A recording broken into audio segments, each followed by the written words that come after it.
monde post-apocalyptique où t'as un mec spécialiste des arts martiaux qui, déjà au départ, tu sais pas très bien ce qu'il fout là. Quand tu regardes, tu fais mais qu'est-ce qu'il fout là au milieu du désert? Il y a des gangs de punk, des trucs chelous, c'est la guerre de partout, ça cassette de partout. Et en fait, quelque part, il part un petit peu à la recherche de lui-même, je trouve, et surtout à la recherche de la maîtrise de son art martial. Le mercredi après-midi, des vagues souvenirs, mais c'est vraiment, c'est avant 90, hein, je pense, au Kutonoken, je suis pas sûr. Sur TF1, donc j'ai des vagues souvenirs d'Hokuto no Ken, et voilà, surtout le générique, qui me faisait halluciner, j'adorais le générique.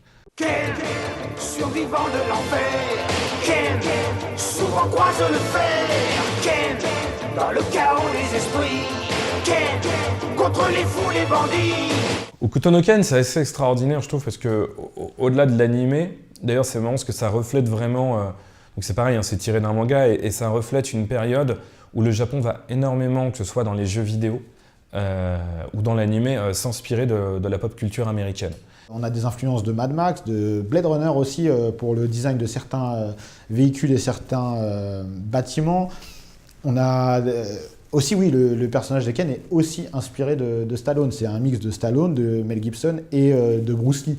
Donc tout ça, vraiment, je pense que Hokuto no Ken, c'est un condensé de pop culture des années 80 dans un animé. Sauf que nous, on le voyait juste comme un truc avec des gens qui explosent et des dialogues flingués. Voilà.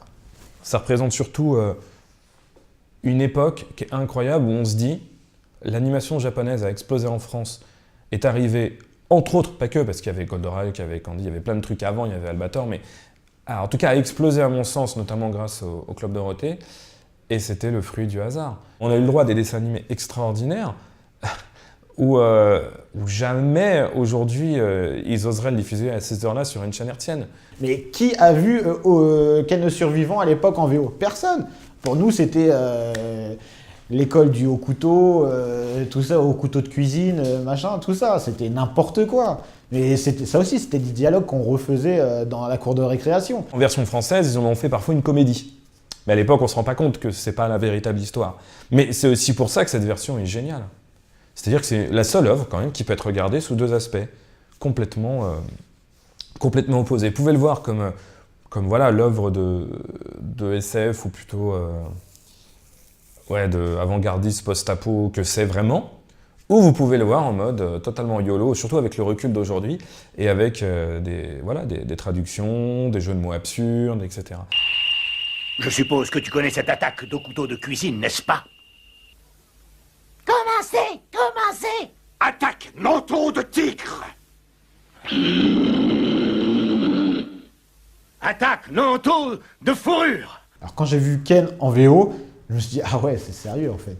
Ah, c'est très très sérieux, c'est dark et c'est sérieux. Et là, en fait, tu regardes quelque chose de complètement nouveau.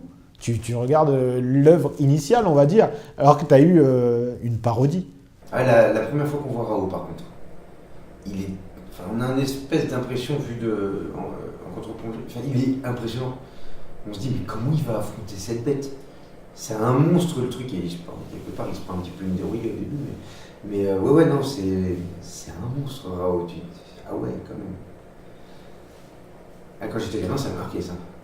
Un mec super badass sur un cheval qui est gigantesque et super noir et tout. Et je crois qu'à l'époque, il y avait un jouet de ça. Je suis pas sûr, hein, mais j'ai des souvenirs de mon cousin qui avait ça en jouet et j'étais dingue. C'est le méchant qui en impose, qui impose la puissance avec un design de folie. Et plus tard, même récemment, il y a une boîte qui s'appelle Otsume, hein, qui fabrique des figurines et qui a sorti le Rao de Hokuto no Ken. Et c'était la vision de gosse que j'aurais toujours voulu avoir en Rao. Alors, je peux pas jouer avec, hein, la figurine est extraordinaire, mais elle est lourde, hein, quand même. Donc, on peut pas vraiment jouer avec, mais c'est vraiment ça. Qu'est-ce qui se passe? Pourquoi tu t'arrêtes?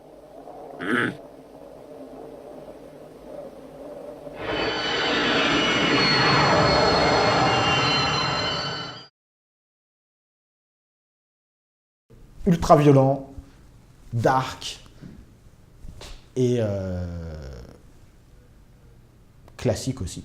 Survivant, arts martiaux et Et tristesse aussi. Ouais, non, c'est un animé pour moi qui est très fort, Ken le survivant.